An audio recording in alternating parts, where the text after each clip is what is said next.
Welcome, the anointed ones. Obsession is worship, in disguise, and some people have been building silent shrines to you for years without even realizing it. Let that sink in. You're not imagining it. You're not being paranoid. People really are watching you, and not just a casual glance here and there. No.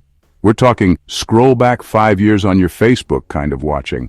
The I know your favorite color but you've never met me kind of obsession. And here's the uncomfortable part. According to behavioral psychology, when admiration turns to fixation, the line between love and envy gets razor thin and dangerous. So why you? Why now? Because, chosen one, you were never meant to blend in. And now that you're shining, people can't stop staring. But here's where it gets weird. It's not admiration anymore. It's starting to look a little psychotic. Their fascination has gone from subtle to suspicious. From, wow, you're so inspiring, to, why are they showing up at your job pretending it's a coincidence? Some of them study your every move like it's a Netflix documentary, and you're the finale they can't wait to see fall or fly. And it's getting embarrassing, not for you, for them. You didn't ask for this spotlight, but guess what? You were born glowing in the dark. And when you glow, the moths don't ask for permission. They just show up, uninvited, with popcorn and screenshots. Today we're going to break it all the way down. Buckle up. This one's going to be part therapy, part truth bomb, and part, did they really just say that? Let's get into it. Because at this point, it's not even flattery. It's a public spectacle. Number 1. They're not watching you because they admire you. They're watching you because you represent everything they failed to become. They're not watching you because they admire you. They're watching you because you represent everything they failed to become. That's the brutal truth behind the stares, the constant checking of your pages, the silent lurking in the background. To them, you've become a living, breathing reminder of what they could have been, but weren't brave enough to become. And that's hard to swallow when you've spent your entire life trying to fit into boxes, play it safe, and make others comfortable. There's something about you that bothers their spirit. Not because you're doing anything wrong, but because your existence exposes what they refuse to do right. You didn't just survive. You kept evolving. You kept speaking truth. You didn't fold under pressure, and that alone makes you dangerous to people who live in denial. You chose healing over hiding, purpose over people-pleasing, growth over gossip, and now they're stuck watching someone walk the path they were too afraid to even consider. This is why they can't stop watching you, not because you're flashy or loud, but because your quiet success is deafening to people who are still stuck in cycles. You're not just someone from their past. You're the version of themselves they betrayed when they chose fear, comfort, or validation over transformation. So every time they see you doing well, it's not just you doing well. It's a trigger. It's a reminder of how far they haven't come. And that obsession, it's not admiration dressed up in curiosity, it's envy wearing a mask. You became the living proof that it was possible, that it could be done, that greatness doesn't require permission. That's the part they can't handle. Because if you, someone they know, someone who started from the same place, could rise out of the chaos, then what's their excuse? Now they're watching from the sidelines, pretending not to care while dissecting your every move. But the truth is loud. They're not obsessed with you. They're haunted by their own potential. Potential that saw your light and realized it dimmed itself on purpose. And every time you shine, it stings a little more.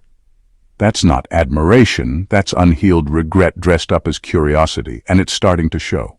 Number 2, they study you like a lab experiment, hoping to find your flaw. Not because they care, but because your purity threatens their entire identity. They study you like you're a case file, not a person. They're not observing you with respect, they're dissecting you. Watching closely, silently, constantly, hoping to catch you slip. They need a flaw. Not because they care, but because the idea of you actually being real, being exactly what you present, is too much for them to handle. Your life, your walk, your energy, it doesn't make sense to them. And instead of asking questions from a place of humility, they investigate you like you're hiding something. They want you to mess up. They need you to. Because if you don't, then they'll have to face the truth they've been running from. That you really are different. That your strength is real. That your peace wasn't luck, it was earned. that your growth isn't fake positivity. It's the result of surviving hell with your soul intact. And that's the part that keeps them obsessing. Because deep down, they're looking for loopholes in your story so they don't have to change theirs. They want to believe you're pretending, that you're putting on a show, that you're spiritually faking it. Because if you're genuine, if you're actually walking in truth, if the glow on you is real and not filtered, then every lie they've told themselves about why they couldn't heal, why they couldn't change, why they couldn't rise, falls apart. They study you hoping to find cracks in your armor, not realizing that your scars aren't weaknesses, they're receipts. They want to expose something on you, but the real exposure is happening to them. Because the more they search for flaws in your life, the more their own flaws start screaming. The more they try to prove you're not who you say you are. The more it's clear that you've become someone they secretly wish they could be. This isn't curiosity anymore. It's insecurity trying to gain control. And the truth is, you passed every silent test they created in their minds. You were placed under their mental microscope, and they couldn't find a single thing to use against you. That's when it shifted from suspicion to obsession. Because what they were hoping to discredit only ended up confirming what they feared most. You are exactly who you say you are. Number 3. They want to be you, but they don't want to do what you did to become you. That contradiction fuels a dangerous obsession. They want to be you, but they don't want your process. That's the root of the obsession, right there. They like the final product. You being confident, grounded, self-aware, respected. But they want to skip everything that made you that way. They see the glow, but they don't want the ashes it rose from. They see your strength, but they want nothing to do with the loneliness, the heartbreak, the spiritual warfare, the betrayal, or the nights you cried yourself back to life. They want your light without your darkness. But here's the twist. Your power didn't come from being liked. It came from being broken and rebuilt in silence. They didn't witness the nights you fought battles in your own mind, how you had to unlearn survival, how you kept showing up for life when life didn't show up for you. That kind of growth costs something, and they're not willing to pay that price. So now, their obsession isn't coming from a place of respect, it's coming from entitlement. They believe they should have what you have, without realizing that who you are now was born through spiritual fire. That obsession turns bitter when they realize they can't download your depth. They can copy your phrases, your aesthetic, your energy, but they still can't be you. Because you didn't become who you are by imitating anyone. You had to bleed for your clarity. You had to lose things that broke your heart but freed your soul. They want the fruit, but not the roots.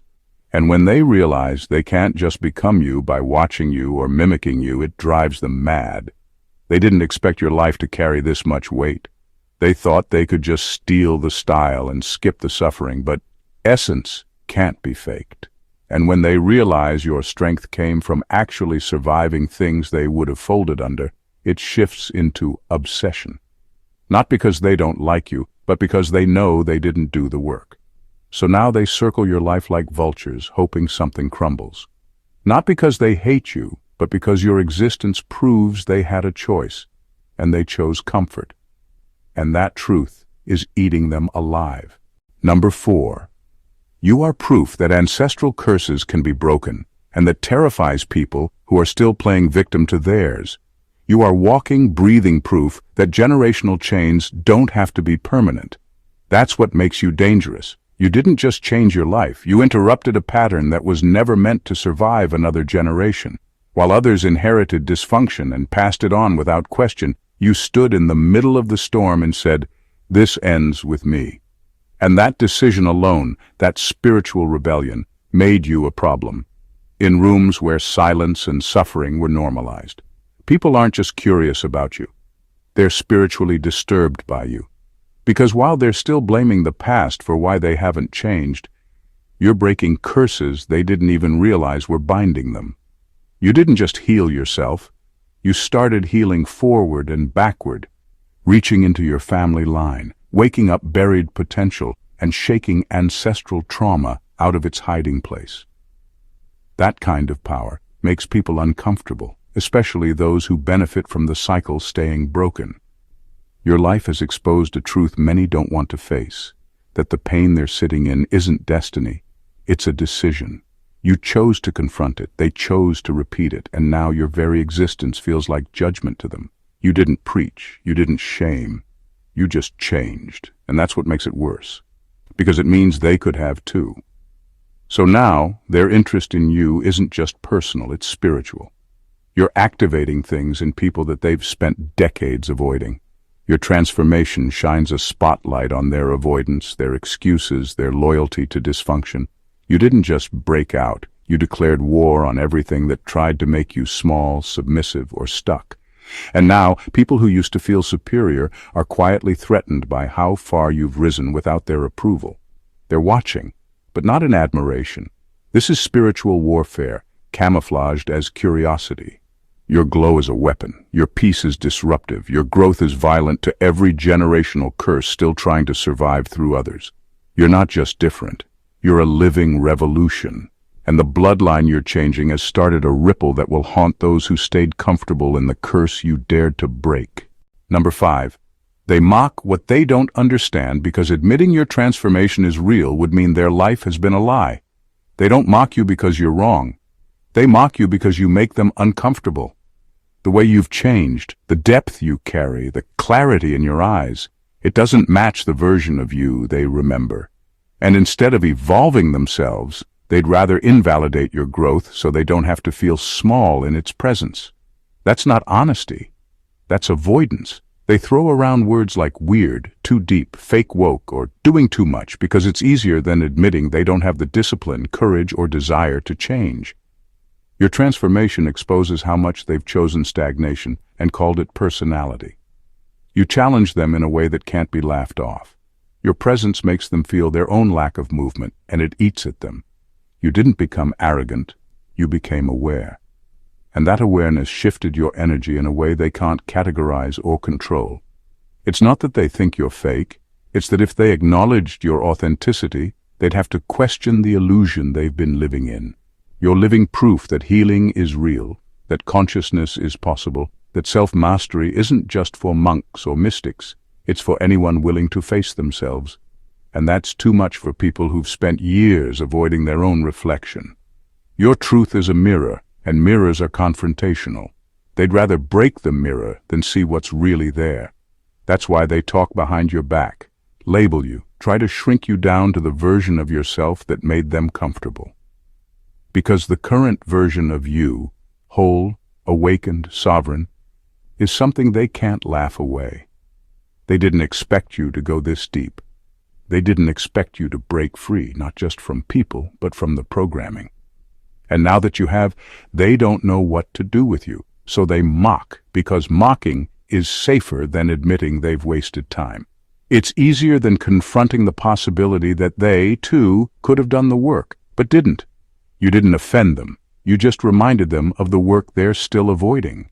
And that's why they whisper when you walk in. Not because you're a threat, but because your existence is a challenge their soul isn't ready to face. Number 6. You became the forbidden subject in rooms where your name used to be the main topic. That silence isn't peace, it's obsession turning inward. Your name used to echo in every room you left. They used to bring you up for fun, for gossip, for comparison.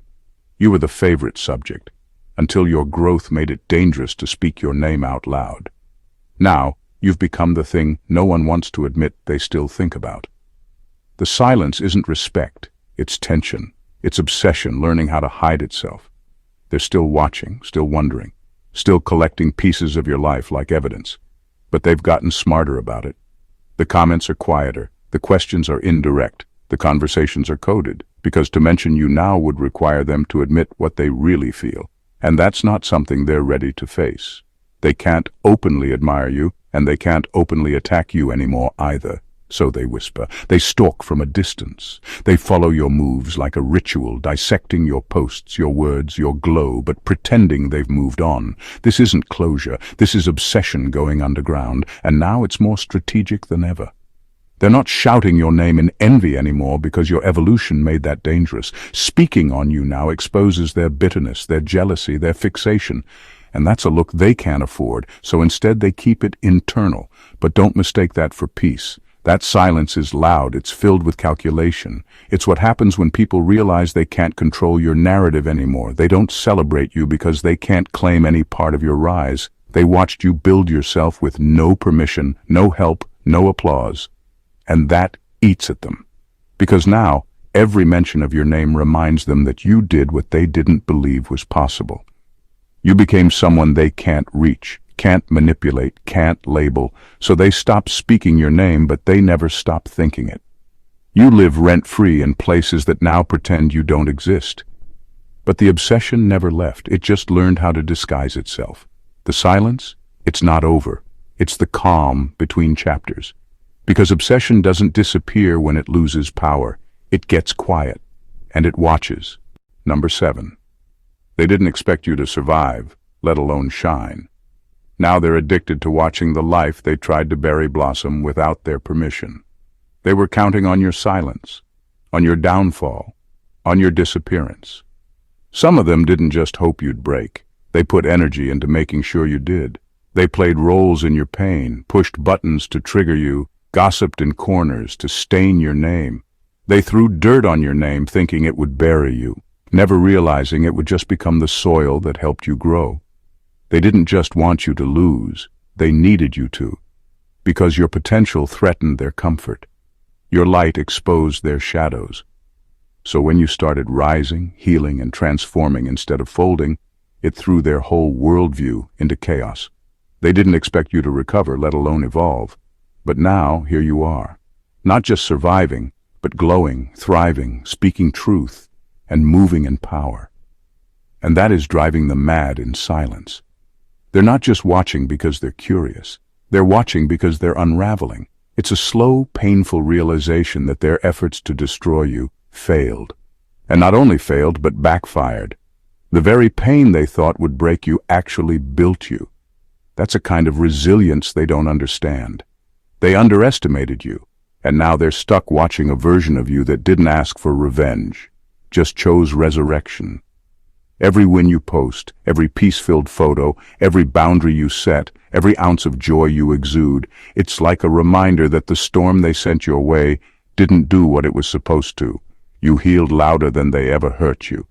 And now they're hooked, obsessively watching a life unfold that proves their narrative about you was a lie. They can't look away because what they're witnessing is a miracle they never approved. You're blossoming without their apology, glowing without their validation, and succeeding in a life they tried to sabotage. That kind of comeback is spiritual warfare. It's divine. And it's why their obsession is no longer subtle. It's a symptom of losing control over a story they thought they were writing. But the pen is in your hand now. And they're just spectators in a movie where the person they tried to break became the main character. Number 8. You don't remind them of you. You remind them of who they were supposed to be before they sold out.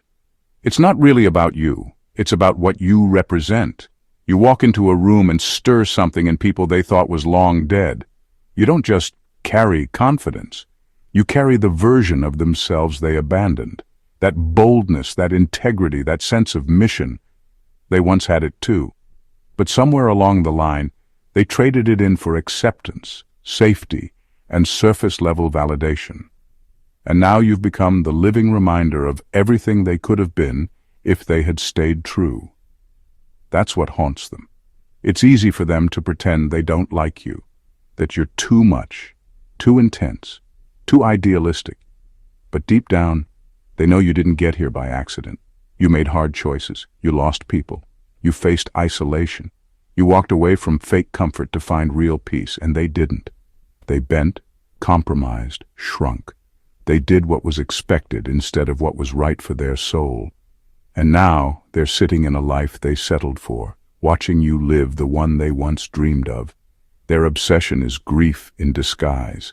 They're mourning the self they killed to fit in. And every time you speak, breathe, create, or show up unapologetically, it presses on the bruises they've hidden under performance and routine. You're not just existing, you're reviving something. your spiritual CPR. You breathe life into dormant dreams. You wake up inner wars they thought they'd already lost. And that's not easy for them to be around. You didn't trigger their jealousy, you triggered their conscience. Your freedom puts pressure on their excuses. Your courage exposes their compromises. It's not about envy of your success or your glow. It's about mourning the voice inside them they ignored to stay comfortable. And now, you've become a mirror they can't escape. They stare, not because they're fascinated by you, but because you make them remember what they could have been if they didn't give up the fight. You're not just someone they watch. You're someone they feel, and that feeling, that's regret, disguised as obsession. Number 9. The obsession gets louder when they realize they can't imitate your essence, because it's not performance, it's frequency. At first, they thought they could replicate it. They studied you like a formula, how you move, speak, carry yourself. They thought if they just dressed like you, talked like you, posted like you, they could be like you. But over time, they realized something unsettling. Your power isn't in what you do, it's in what you are. It's in your frequency. And no matter how much they mimic the external, they can't manufacture the internal. That's when the obsession turns ugly. Because essence isn't a costume, it's alignment. You didn't just wake up one day glowing, you paid for this frequency in silence, in heartbreak, in radical honesty. You tuned yourself through spiritual warfare and self-confrontation. Your peace was earned, your intuition was sharpened. Your glow is energetic, not aesthetic. And that's the part they can't replicate, no matter how close they stand to you. They can copy your captions, echo your language, even steal your spiritual vocabulary, but it lands flat when it comes from them, because people can feel the difference between someone who talks from a script and someone who speaks from the soul.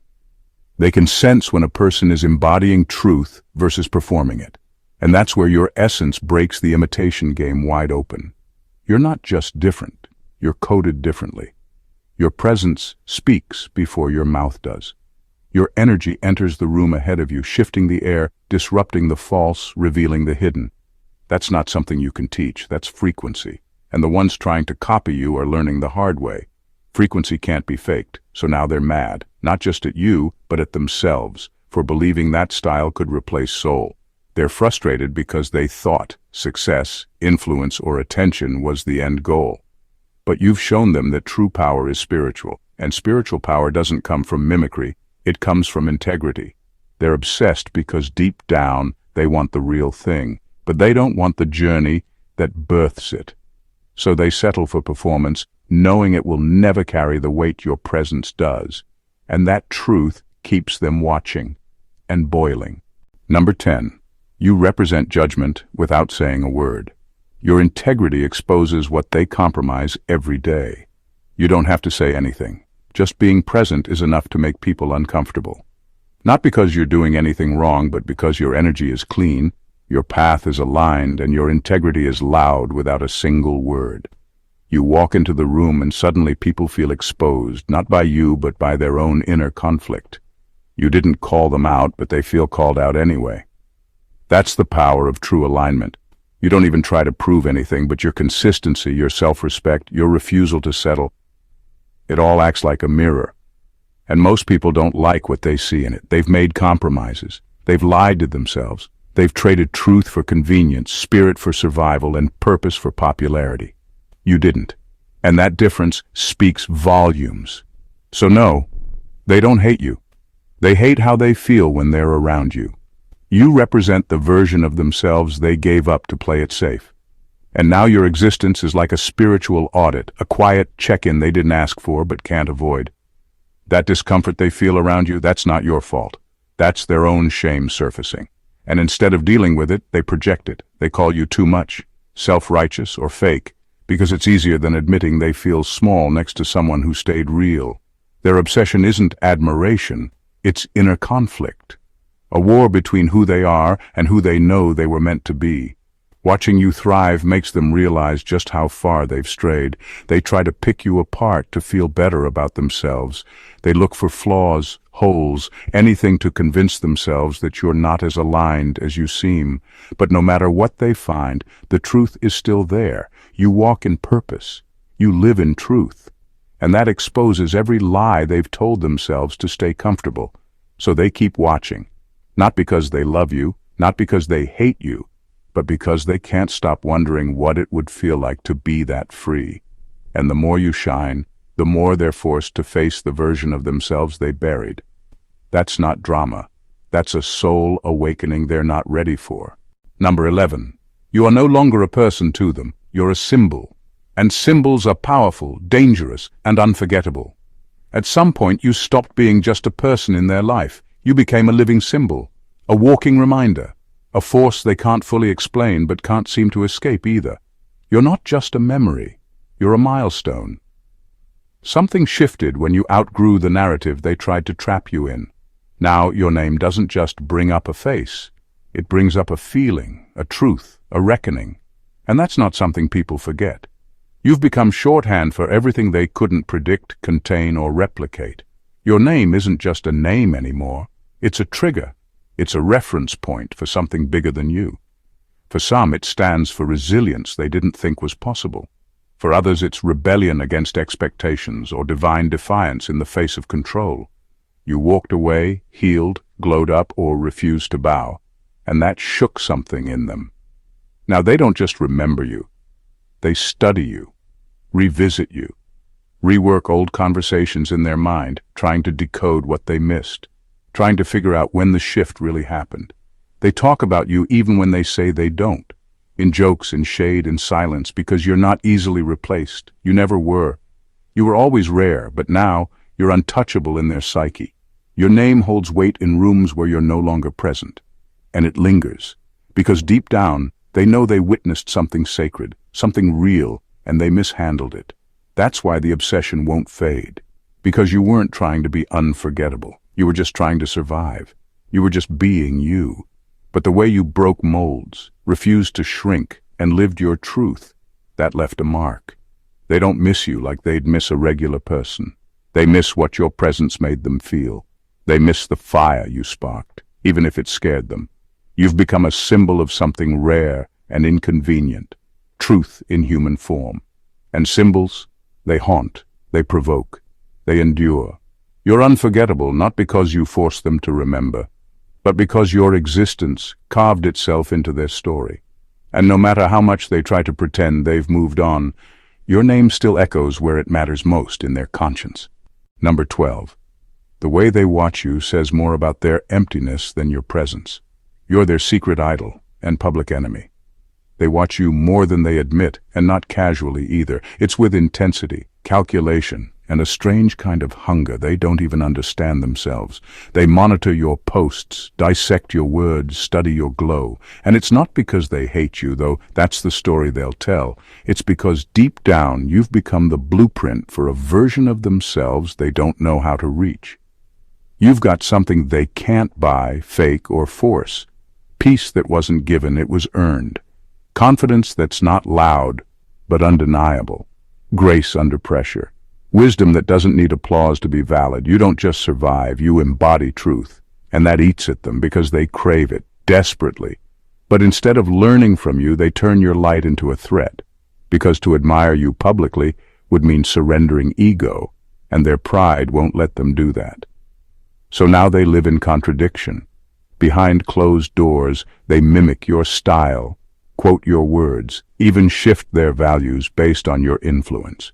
But in public, they must distance themselves, roll their eyes, mock you, minimize what you carry, because in their world, giving you credit feels like defeat.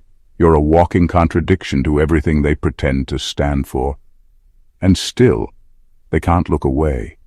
This is where obsession is born, not from pure admiration and not from outright hate, but from the space in between. That tension between envy and reverence. They want to be like you, but they resent that they aren't. They long for your essence, but they're too bitter to admit it.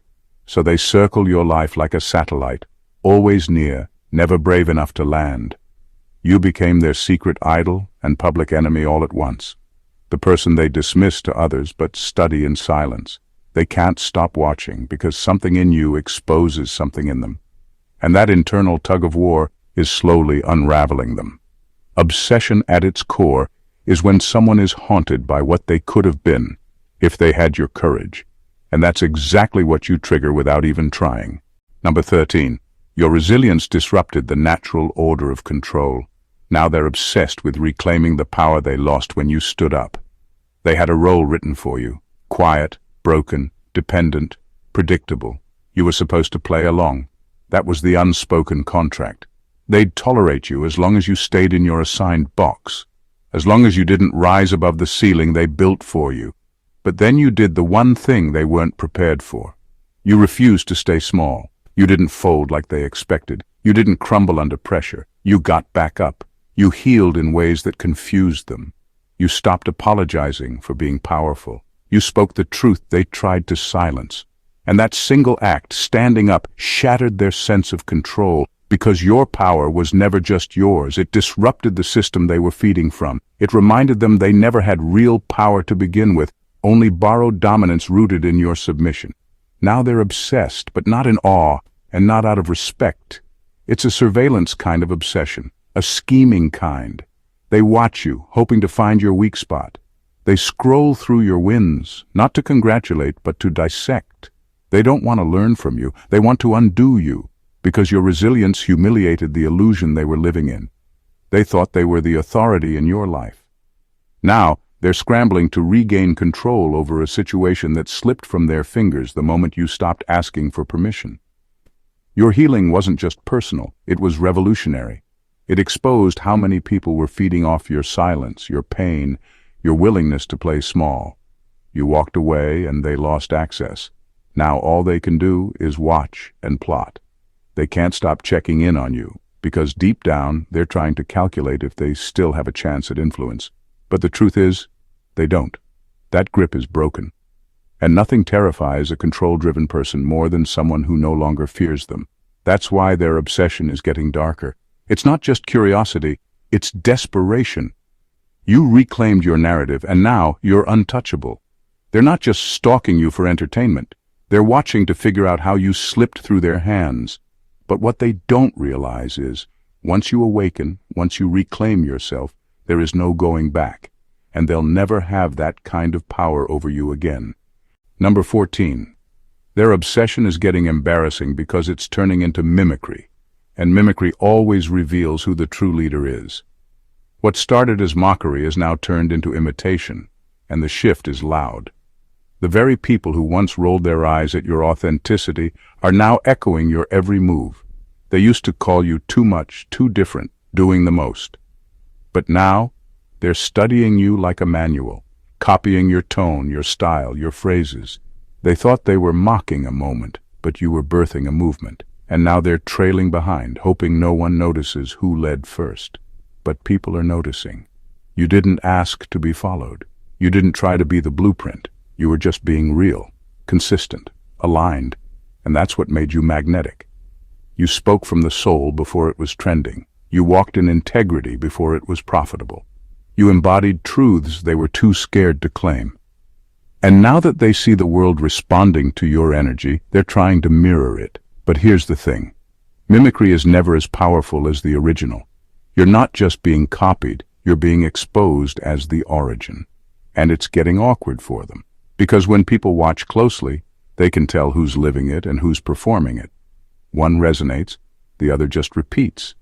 That's why their obsession is becoming embarrassing. It's no longer hidden in shade or gossip. It's out in the open, and it reeks of desperation. The irony? They didn't believe in you when it counted. They dismissed you when you were planting. But now that you're in bloom, they're scrambling to sow your seeds in their own soil. And it's not working. Because essence can't be borrowed. Energy isn't transferable through mimicry. The frequency you operate on can't be duplicated with style alone. And the world is watching. Not just your glow-up, but their confusion. People see who's original and who's echoing. They see who paid the price in private and who's just performing for applause. So while they're busy copying, the truth is being revealed. The one who sets the tone, the one they once laughed at, is the one they're now trying to become. And that speaks louder than anything they ever said about you. In the end, this obsession with you has never truly been about you. It's been about everything you represent. You became the line they couldn't cross. the light they couldn't dim, the truth they couldn't silence. And when people can't control or contain something, their last resort is to obsess over it. Not with love, not even always with hate, but with a raw, confused mix of envy, admiration, resentment, and unhealed pain. Your evolution disrupted the stories they told themselves. Your growth made their stagnation impossible to ignore. You challenged their comfort zones by living your truth unapologetically. You didn't ask for attention, you asked for freedom, and when you claimed it, everything shifted. Now they're caught in a spiritual tug-of-war, fascinated by your strength, yet terrified by what it reveals in them. They wanted you to stay broken so they could feel whole. They needed you to stay beneath them so their illusion of power could survive. But you rose. And not just physically, you rose spiritually, mentally, emotionally. You stopped showing up as a version of yourself designed to be digestible to people who refused to grow. And that decision turned you from a person into a symbol. You're now the reference point for what it means to break cycles, to stand alone with dignity, to speak truth in a world addicted to masks. You didn't conform, and so they copied. You didn't beg, and so they schemed. You didn't collapse, and so they obsessed, because your resilience reminded them of every part of themselves they abandoned. And your energy proved that authenticity isn't just powerful, it's untouchable. Let them talk. Let them mimic. Let them wrestle with the contradictions they created. Your job was never to make them understand you. It was to become you, fully, fearlessly, and without apology. And that's exactly what you did. So while their obsession grows louder and more desperate, your life becomes even more sacred, even more aligned, even more unstoppable. They watched you thinking you'd fold. Instead, you flourished. And now, whether they admit it or not, they're not just witnessing a transformation, they're watching a legacy in motion. You didn't just survive them, you outgrew them. And now, they can't stop watching. If this message hit deep, if it spoke the truth you felt but couldn't put into word, then don't just keep it to yourself. There are other chosen ones out there who need this confirmation. They need to know they're not alone. So take a moment, like this video so the algorithm knows it's worth spreading. Comment below, and let me know what part shook your soul the most. Your words could be exactly what someone else needs to see today. And if you haven't already, subscribe. This space is not just content, it's confirmation. It's protection, it's perspective, and it's spiritual power in motion. Turn on your notifications so you don't miss a single drop of truth, because around here, we don't do surface talk, we go soul deep. And most importantly, share this with someone who's being watched, misunderstood, or silently rising. They might not say it, but they need to hear this. You never know whose spirit you'll ignite with a simple click. You're not just supporting a video, you're amplifying a movement. Let's wake up the ones who were never meant to stay asleep. God bless you.